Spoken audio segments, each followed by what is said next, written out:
Hi అండి. Welcome to our channel. ఇది మౌన హృదయం పార్ట్ 8 అండి. ఎవరైనా మిగిలిన పార్ట్స్ చూడకపోతే తప్పకుండా వెళ్ళి చూసేయండి. అప్పుడే మీకు స్టోరీ పూర్తిగా అర్థమవుతుంది. మరి పార్ట్ 7 లాస్ట్లో ఏమైందో చూసేద్దామా? కొంచెం చిన్నగా చెప్పేస్తాను స్టోరీని. దీక్షతో మాట్లాడిన అరుణ్ టవల్ మర్చిపోయి బాత్రూంలోకి వెళ్ళిపోతాడు. స్నానం చేసినాక బాబు గారికి టవల్ మర్చిపోయానన్న సంగతి గుర్తొస్తుంది. ఇంతలో మాధవి లోపలికొస్తుంది. మాధవిని టవల్ అడుగుతాడు. ఆ తర్వాత ఏం జరిగిందో చూసేద్దాం, వచ్చేయండి. మాధవి, మాధవి, కొంచెం టవల్ మర్చిపోయా, ఏమనుకోకుండా తీసుకొచ్చి ఇవ్వవా ప్లీజ్ అని అంటాడు. దానికి మాధవి నవ్వుతుంది. అయ్యో అరుణ్ గారు, మీరు అంతలా భయపడాల్సిన అవసరం లేదు, ఇప్పుడే తెస్తా ఆగండి అంటూ తీసుకొస్తుంది. ఇదిగోండి తీసుకోండి అంటూ ఇస్తుంది అరుణ్కి. చాలా థ్యాంక్స్ మాధవి అని అంటాడు అరుణ్. అయ్యో దీనికెందుకండి థ్యాంక్స్. సరే మీరు ఫాస్ట్గా రెడీ అయ్యిరండి, ఈలోపు మీకు టిఫిన్ రెడీ చేస్తాను అని అంటుంది. సరే అని డోర్ వేసుకుంటాడు. ఈలోపు మాధవి గట్టిగా అరుస్తుంది. ఏమైందో ఏమో అన్న కంగారులో టవల్ మీదనే బయటికి వచ్చేస్తాడు. మాధవి, ఏమైంది, ఎందుకలా అరుస్తున్నావు అని అడుగుతాడు. అంతే, ఒక్కసారిగా మాధవి అరుణ్ దగ్గరికి పరుగున వస్తుంది. చూసుకోకుండా వాష్రూమ్ దగ్గర వేసిన కార్పెట్ మీద కాలు వేస్తుంది. అది బ్యాలెన్స్ తప్పి అరుణ్కి దగ్గర వెళ్ళి తనని పట్టుకోబోతుంది. ఇద్దరు అలా కింద పడిపోబోతారు. అలా పడడం వల్ల అనుకోకుండా ఇద్దరి పెదవులు కలుస్తాయి. ఇద్దరు పెదవులు కలిసిన షాక్లో ఉండిపోతారు. అలా ఆ ముద్దు రుచి ఆస్వాదిస్తూ ఒకరి కళ్ళల్లోకి ఒకరు చూసుకుంటూ ఉండిపోతారు. అలా చూసుకుంటూ ఎంతసేపు ఉన్నారో వారికే తెలీదు. ఇంతలో బయట నుంచి అరుణ్ బాబు, అరుణ్ బాబు అంటూ ఎవరో తనని పిలుస్తున్న మాటలు వినిపిస్తాయి. ఇద్దరు ఈ లోకంలోకి వస్తారు. ఒకళ్ళని ఒకళ్ళు వదిలేసి సారీ చెప్పుకుంటారు. ఇంకా బయట పిలవడం ఆపడం లేదు. ఈసారి గట్టిగా తలుపు కొడుతున్నారు. నేను చూసొస్తాను అని అంటుంది మాధవి. మీరు రెడీ అవ్వండి అని అంటుంది. మాధవి, నువ్వు ఆగు, నీ డ్రెస్ పాడైపోయింది, అలా వెళ్ళకూడదు, ఉండు, నేను వెళ్ళి వస్తాను, ఈలోపు నువ్వు ఫ్రెష్ అవ్వు అని తనని పంపిస్తాడు.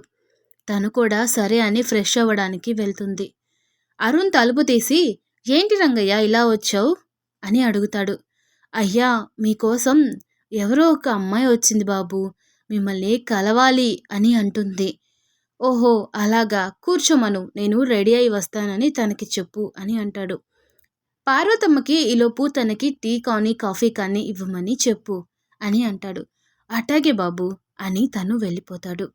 ఒరేయ్ అరుణ్, దీక్ష వచ్చేసిందిరా, తొందరగా వెళ్ళరా అనుకుంటూ ఫాస్ట్గా రెడీ, తనకి ఇష్టమైన ఫ్లేవర్ పర్ఫ్యూమ్ స్ప్రే చేసుకొని ఫాస్ట్గా కిందకి దిగుతాడు అరుణ్. ఇప్పుడు అరుణ్ కిందకి వెళ్ళిపోయాడు కదా, ఇక్కడ మన హీరోయిన్ ఏం చేస్తుందో చూసేద్దాం, వచ్చేయండి. మాధవి ఇందాక అరుణ్కి తనకి మధ్య జరిగిన ఆ తొలి ముద్దును ఇంకా ఇంకా గుర్తు తెచ్చుకొని తనలో తానే మురిసిపోతుంది.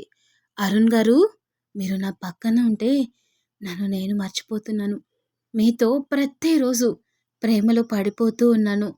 ఈ 1 ఇయర్లో ఎలాగైనా మీ మనసు గెలుచుకొని మీరు నన్ను ప్రేమించేలా చేసుకోవాలి అనుకుంటున్నాను. ఇది స్వార్థమో లేకపోతే ప్రేమో తెలీదు. మీరు లేని ఈ జీవితాన్ని నేను ఊహించుకోలేకపోతున్నాను అనుకుంటూ ఫ్రెష్ అయి బయటికి వస్తుంది. అరుణ్ లేకపోయేసరికి కిందకి వెళ్ళిపోయారేమో. అమ్మో, తనకి టిఫిన్ పెడతాను అని చెప్పాను కదా, ఒసే మాధవి, నువ్వు తొందరగా రెడీ అవ్వనివ్వవే అనుకుంటూ ఫాస్ట్గా రెడీ అవ్వు అని తనని తాను తిట్టుకుంటూ గబగబా శారీ కట్టుకుంటుంది. ఇంతలోకి అరుణ్ కిందకి వెళ్ళి, హే దీక్ష అంటూ వెళ్ళి తనని టైట్ హగ్ చేసుకుంటాడు. లవ్ యూ అరుణ్ అని అంటుంది. పద పద అత్తయ్యని చూపించు అని అంటుంది దీక్ష. రా దీక్ష అంటూ తన అమ్మ రూంలోకి తీసుకువెళ్తాడు. అక్కడికి వెళ్ళగానే దీక్ష ఒక్కసారిగా ముక్కు మూసుకుంటుంది. అలా ముక్కు మూసుకోవడం అరుణ్ గమనిస్తాడేమో అని వెంటనే తీసేస్తుంది.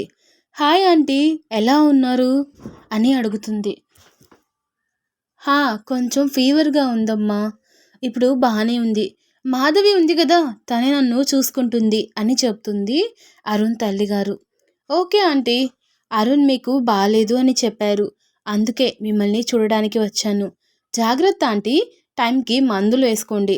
ఇక నేను వెళ్ళి వస్తాను అని అంటూ, దీక్ష నువ్వు బయటుండు, నేను అమ్మతో మాట్లాడి వస్తా అని చెప్తాడు అరుణ్. హాహా సరే అరుణ్, ఫాస్ట్గా రా వెళ్ళాలి అని అంటుంది. సరే దీక్ష అని అంటాడు.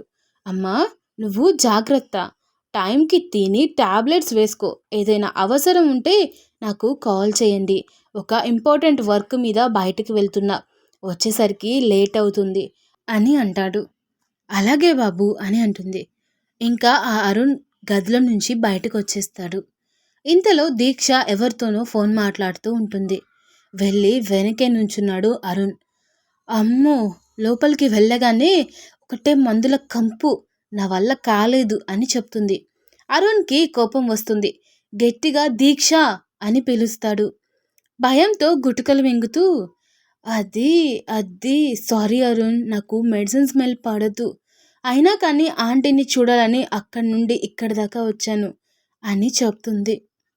అలా చెప్తున్న దీక్ష కళ్ళలో భయాన్ని చూసి అరుణ్ కూడా కూల్ అవుతాడు. ఓ ఓకే దీక్ష, నాకు తెలియదు కదా నీకు మెడిసిన్ స్మెల్ పడదు అని. సారీ. సరే పద బయటికి వెళ్దాం అంటాడు. అమ్మయ్యా అంటూ ఊపిరి పీల్చుకుంటుంది దీక్ష. ఇద్దరూ అలా బయటకు వెళ్ళడం చూసిన మాధవి కళ్ళల్లో నీళ్లు ఆగడం లేదు. ముంచుకొస్తున్న కన్నిటిని ఆపుకోలేక లోపలికి వెళ్ళి డోర్ వేసుకొని బెడ్ మీద పడుకొని ఏడుస్తూ ఉంటుంది. అరుణ్, దీక్షలు ఇద్దరూ కలిసి వెళ్ళడాన్ని చూసిన మాధవి గుండె భారంతో నిండిపోయింది. అక్కడ ఉండలేక తన రూంలోకి వచ్చి బెడ్ మీద పడుకొని ఏడుస్తూ ఉంటుంది. అరుణ్ గారు, నేనంటే ఇష్టం లేదని నాకు తెలుసు. కానీ ఈ గుండె ఉంది చూశారు, అది పదే పదే మిమ్మల్నే కోరుకుంటుంది. దానికి దానికి ఏమని సమాధానం చెప్పలేకపోతున్నాను. మీ నుంచి ఒక్క క్షణం కూడా వేరుగా ఉండాలి అని అనుకోవటం లేదు. ప్రాణం ఎవరో లాక్కెళ్ళిపోతున్నట్టు ఉంది. ఈ నరకం అనుభవించడం కన్నా చావే నయంలా ఉంది. మీరు నా దగ్గరికి వచ్చిన ప్రతిసారి నా గుండె రెట్టింపు వేగంతో కొట్టుకుంటుంది. అది మీరే కావాలి అని కోరుకుంటుంది. ఆ గుండెకి తెలియదు కదా మీరు నాకు దగ్గర అవ్వలేరు అని. ఈ మనసులో వేరే అమ్మాయికి చోటిచ్చారని నా మనసు ఎందుకో అంగీకరించడం లేదు. మీ పక్కన తనని చూసిన ప్రతిసారి తన ప్లేస్లో నేనెందుకు లేను అని బాధ పొంగిపోతుంది అని ఏడుస్తూ ఉంటుంది. ప్రేమించినవాడు తనని కాదు అని వేరే అమ్మాయిని ఇష్టపడుతుంటే ఆ అమ్మాయి పడే బాధ ఎలా ఉంటుందో తెలుసా? ఇటు చావలేక బ్రతకలేక మధ్యలో కొట్టుమిట్టాడుతూ ఉంటుంది. దేవుడా, నేనేం పాపం చేశాను? నాకు ఈ శిక్ష వేశావు. ప్రేమించిన వాడే నా మెడలో 3 ముళ్ళు వేశాడు అనే ఆనందం ఆవిరి చేశావు. నేను అరుణ్ గారిని ఎంత ప్రేమించానో నీకు తెలీదా? నీకు తెలిసే నాతో ఆయనకి ముడి వేశావు అనుకున్నాను. కానీ కానీ ఇప్పుడు ఇలా వాళ్ళని చూస్తుంటే నా గుండె తరుక్కుపోతుంది తండ్రి. సరే, ఆయనకి తనంటేనే ఇష్టం కాబట్టి నా మనసుని చంపుకొని గుండెని రాయి చేసుకొని వాళ్ళ ఇద్దరిని కలుపుతాను. ఆయన సంతోషమే నా సంతోషం అని బాధపడుతూ ఉంటుంది. మరి అరుణ్ గురించి, మాధవి గురించి, దీక్ష గురించి చెప్పుకున్నాం కదా. ఇప్పుడు సూర్య ఏం చేస్తున్నాడో చూసేద్దాం, వచ్చేయండి. అమ్మా అమ్మా అని గట్టిగా పిలుస్తాడు సూర్య. అబ్బబ్బా ఏంట్రా గోల అని అంటూ బయటకు వస్తుంది. గోలనా? పిలిచానమ్మా అని అంటాడు. ఒరే ఒరేయ్, నువ్వు పిలిచినట్టు లేదురా, అరిచినట్టుంది అని అంటుంది. అమ్మా పో అమ్మా, నీకొక ఇంపార్టెంట్ విషయం చెప్దాము అని అనుకున్నా. నా మూడ్ మొత్తం స్పాయిల్ చేశావు. ఇంకా చెప్పను పో అని అంటాడు. రే ప్లీజ్ రా, మా బంగారం కదూ, ఏంటో చెప్పరా. ఇందాక నేను అరుస్తున్నానన్నావు కదా అని అంటాడు. అప్పా ఏదో సరదా కన్నాలే, ఏంటో చెప్పురా ఆ ఇంపార్టెంట్ విషయం అని అంటుంది. ఆ ఇంపార్టెంట్ విషయం తెలిసేదాకా నాకు నిద్ర పట్టదురా, తిండి కూడా సహించదురా, మా బుజ్జి కదూ అంటూ బ్రతిమిలాడుతుంది. అమ్మని ఇబ్బంది పడడం ఇష్టం లేకపోయినా తనని ఇంకొంచెం సేపు అలా బ్రతిమిలాడించుకోవాలి అనుకుంటూ చెప్పను అని అంటాడు. సరే పోరా, ఏంటి ఏంటో బ్రతిమలాడుతుంటే ఎక్కువ చేస్తున్నావు అంటూ అటు పక్కకి తిరుగుతుంది సూర్య తల్లి. అమ్మో!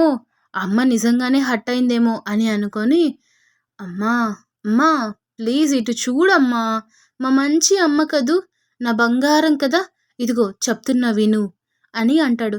హాహా చెప్పు అని అంటుంది.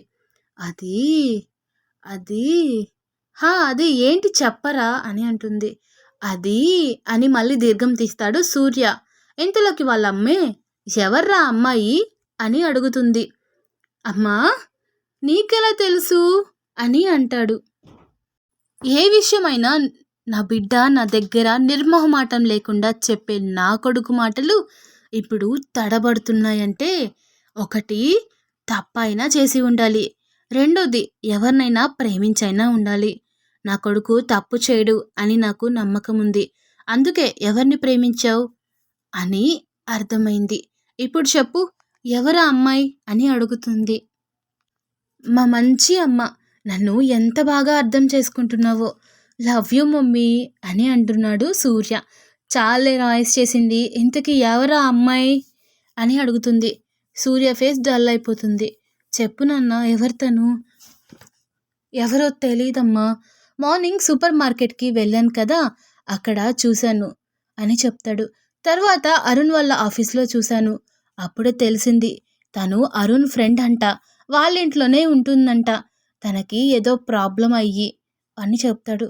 ఓహో అరుణ్ ఫ్రెండా, అయితే ఇక మనకి ఎలాంటి ఇబ్బంది ఉండదు, తనే నీ ప్రేమ గురించి నీకు హెల్ప్ చేస్తాడులేరా అని అంటుంది. అవునమ్మా, ఆ నమ్మకంతోనే ఉన్నాను. అది సరే కానిరా, అసలు ఆ అమ్మాయి ఎవరు, ఎందుకు నచ్చింది నీకు అని అడుగుతుంది వాళ్ళమ్మ. తనని చూడగానే నాకు అమ్మ గుర్తొచ్చింది. అంటే నువ్వే. ఈ ప్రపంచంలో కల్మషం లేని మనిషి ఎవరైనా ఉన్నారు అంటే అది అమ్మ ఒక్కటే. అలాంటిది ఒక ఆడపిల్లని చూడగానే తన అమ్మ గుర్తొచ్చింది అంటే, తను కూడా వాళ్ళ అమ్మలాగా కల్మషం లేని మనసు అయ్యే ఉంటుంది కదమ్మా అని అంటాడు సూర్య. ఒక్కసారిగా రూప కళ్ళల్లో నీళ్లు తిరుగుతాయి. నా బంగారు కొండ, నేనంటే ఎంత ఇష్టంరా నీకు అని అంటుంది. అమ్మా తన ఫోటో ఉంది చూస్తావా అని అడుగుతాడు. ఎక్కడిదిరా అని అంటుంది రూపగారు. అది అమ్మా, ఇందాక సూపర్ మార్కెట్లో తనని ఫోటో తీసుకున్నా, మళ్ళీ ఎప్పుడు చూస్తానో ఎప్పుడు కనిపిస్తుందో అని భయం వేసి తనని ప్రతి సెకండ్ చూడాలి అని తీసుకున్నా అమ్మా అని అంటాడు. అమ్మో, ప్రతి సెకండ్ చూస్తూ ఉంటావా, కొంపదీసి ఆ అమ్మాయి ధ్యాసలో పడి నన్ను మర్చిపోవు కదా అంటూ బుంగమూతి పెట్టుకుంటుంది రూపగారు. అమ్మా అది ఎప్పటికీ జరగదు, తనని నేను పెళ్లి చేసుకున్నా కూడా తన స్థానం తనదే, నీ స్థానం నీదే అని అంటాడు. నాకు తెలుసులేరా, నువ్వు నా బంగారం అని అంటుంది. సరే ఆ అమ్మాయి ఫోటో చూపించు అని అంటుంది రూప. ఇదిగో అమ్మా చూడు అని అంటాడు సూర్య. తనకి ఫోటో చూపిస్తాడు. ఆ ఫోటో చూస్తూ, పా ఎంత అందంగా ఉందిరా, చూస్తుంటే లక్ష్మీ కళ ఉట్టి పడుతుంది, బంగారు బొమ్మలా ఉంది. ఒరేయ్ తొందరగా నీ ప్రేమ విషయం చెప్పి తనని ఈ ఇంటికి కోడలుగా తీసుకురారా, నాకంటే నిన్ను దారిలో పెట్టడం రాలేదు, తన చేతైనా నీ చెవి మెలిపెట్టించి నిన్ను దారిలో పెట్టిస్తా అని అంటుంది రూపగారు. అమ్మా అంటూ అలుగుతాడు సూర్య. సరదా కన్నలేరా అంటూ సంతోషంగా మాట్లాడుకుంటారు ఇద్దరు. వీళ్ళనే చూస్తే అరుణ్ గురించి ఏమీ రాయలేదు అని మీరు ఫీల్ అయిపోతారు కదా. అరుణ్ దీక్ష ఏం జరుగుతుందో చూసేద్దాం, వచ్చేయండి. దీక్ష ఇంకా అరుణ్ ఇద్దరు కలిసి చక్కగా 5 స్టార్ హోటల్లో బ్రేక్ఫాస్ట్ చేసేసి అరుణ్ని షాపింగ్ మాల్కి తీసుకువెళ్ళి తన పర్స్ మొత్తం ఖాళీ చేసేస్తుంది. ఎంత ఖర్చు పెట్టినా కూడా ఏమీ అనకుండా అలానే నవ్వుతూ ఉంటాడు అరుణ్. తననే చూస్తూ ఉంటాడు. లాస్ట్లో అరుణ్ మూవీకి వెళ్దామా అని అడుగుతుంది. నీ ఇష్టం బంగారం, ఈరోజు నువ్వు ఎక్కడికంటే అక్కడికి అని అంటాడు. అవునా, లవ్ యూ, పద వెళ్దాం అంటూ మూవీకి వెళ్తారు. మూవీ అవ్వగానే ఇంకా లాంగ్ డ్రైవ్కి తీసుకువెళ్ళు అని అడుగుతుంది. ఓకే అని ఇద్దరు కార్లో అలా షికార్కి వెళ్తారు. అలా వెళ్తూ ఉండగా అరుణ్ అరుణ్ అని అంటుంది దీక్ష. చెప్పు దీక్ష అని అంటాడు. అది నేను నిన్ను నన్ను చెప్పాక ఏమీ అనుకోవుగా అని అంటుంది. నిన్ను నేనేమనుకుంటా దీక్ష, ఏంటో చెప్పు అని అంటాడు. అది అరుణ్, నాకు నిన్ను కిస్ చేయాలి అని ఉంది అని గట్టిగా చెప్పేసి కళ్ళు మూసుకుంటుంది. అది విన్న అరుణ్ కార్ ఒక్కసారిగా ఆపేస్తాడు. తను విన్నది నిజమా కాదా అనే మాయలో ఉండిపోతాడు. అరుణ్ ఎందుకు అలా ఉన్నాడో అర్థం కాక, అరుణ్, నీకిష్టం లేకపోతే వద్దులే అని అంటుంది. అదేమీ లేదు దీక్ష, నాకు ఇష్టమే. నువ్వు సడన్గా అడిగేసరికి అలా అయ్యాను అంతే అని అంటాడు అరుణ్. దీక్ష కూడా సంతోషంగా తనని కిస్ చేస్తుంది. అరుణ్ తన ప్రేయసి మొదటి ముద్దుని ఎంతో ఆనందంతో ఆస్వాదిస్తున్నాడు. ఇంతలో ఏదో గుర్తొచ్చిన వాడిలా దీక్షని నెట్టేస్తాడు. అరుణ్, ఏమైంది? ఎందుకలా నెట్టేశావు అని అడుగుతుంది. సారీ దీక్ష, ఏం కాలేదు. ఇకపై పెళ్ళయ్యాకే ఇలాంటివి. ఏమీ అనుకోకు, 1 ఇయర్ ఆగు ప్లీజ్ అని అంటాడు. ఓకే అరుణ్, కూల్, ముందు నువ్వు కూల్ అవ్వు ఫస్ట్ అని అంటుంది. అలాగే అని తను డ్రైవింగ్ చేస్తూ ఉంటాడు. ఛా అంటూ కోపంగా అరుణ్నే చూస్తూ ఉంటుంది దీక్ష. పూర్తిగా విన్నారు కదండి. మాధవి ప్రేమించిన వాడినే పెళ్లి చేసుకున్నాను అని అంటుంది. అంటే మాధవి పెళ్లికి ముందే అరుణ్ని ప్రేమించిందా? ఎంత గాఢంగా లవ్ చేస్తున్నాడు కదా మాధవిని సూర్య. అలాంటి సూర్యకి అరుణ్ వైఫ్ మాధవి అని తెలిస్తే తను తట్టుకోగలడా? ఇంకా అరుణ్ దీక్షని నెట్టేస్తాడు కిస్ చేసేటప్పుడు. అలా ఎందుకు చేస్తాడు? మరి దీక్ష ఏమో అరుణ్ని కోపంగా చూస్తుంది. అలా ఎందుకు చూస్తుంది? ఇవన్నీ తెలుసుకోవాలి అనుకుంటే తప్పకుండా మన ఛానల్ని ఫాలో అవ్వండి. నెక్స్ట్ పార్ట్లో మీకు ఒక క్లారిటీ వస్తుంది. ఈ వీడియో కనుక మీకు నచ్చినట్లయితే లైక్ చేయండి, షేర్ చేయండి, సబ్స్క్రైబ్ చేయండి. Thanks for watching.